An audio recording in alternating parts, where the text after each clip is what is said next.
a video on something that I just want to have a quick faff around with. So it was last function at the weekend was sirloin of beef. These are just the ends of the sirloins that I cut off just to kind of square them off. They're a little bit uneven, and I kind of thought it'd be a good opportunity just to reverse sear something. So I've seen this I've seen this done a few times where people kind of cook things in the oven or in a sous vide bag, vacuum sealed bag, where they cook it at a lower temperature and then they char it on the outside. So normally what you do is you normally sear a steak on the outside and then cook it to temperature to medium rare type of thing. But I always kind of thought the other way around doing it sounds kind of quite interesting, and it's about getting it up to an internal temperature and then charring the outside. So we're going to have a go, because these are kind of quite nice and thick. I've pre-seasoned them. I'm going to cook them in the oven, and to get a medium, to get a steak medium, it needs to be about 140 degrees, something like that sense. So I'm going to cook it, while I go out to the room, I'm going to be out for about an hour and a half. I'm going to just cook it in the oven at 140 degrees and see what happens, just out of interest. I did kind of think, well, anything higher than that, it's just going to slowly cook the steak all the way through. So I kind of think 140 degrees, we might, or maybe 135, something like that. We might just keep the steak at a temperature where it's still bloody in the centre, although it's not blood apparently, and then we'll kind of we'll see what happens. Just because I've got it, just out of curiosity. I've also pre-seasoned it as well, so I've seasoned it about 45 minutes, an hour ago, just with salt.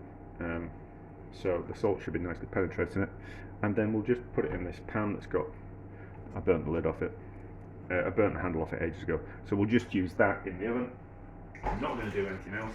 I'm just going to put it in the oven at 140 degrees for an hour and a half and see what happens. Let's have a look at this meat.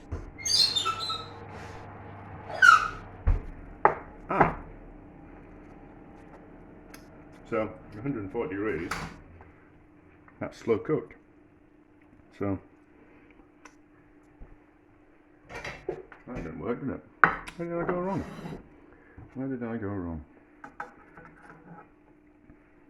I'm going to eat it. And we're going to rest it first. I shouldn't really need to rest it, but got some lovely juice in that pan. Let's cut into it a little bit, and then we'll rest it, and then we'll have a look. Oh no, it's cooked all the way through, is that? Why didn't that work?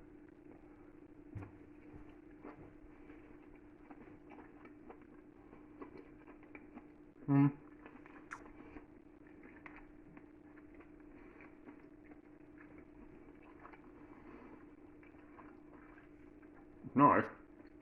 I'm not a fan of well cooked meat, unless it's supposed to be. No.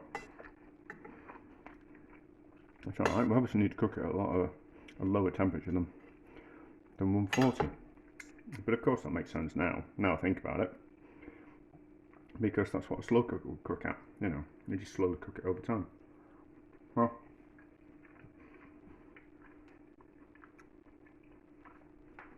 I think that would happen if we cooked it even a lower temperature. Maybe if we even cooked it at like 100, same thing would happen. So it just goes to show that I should do more research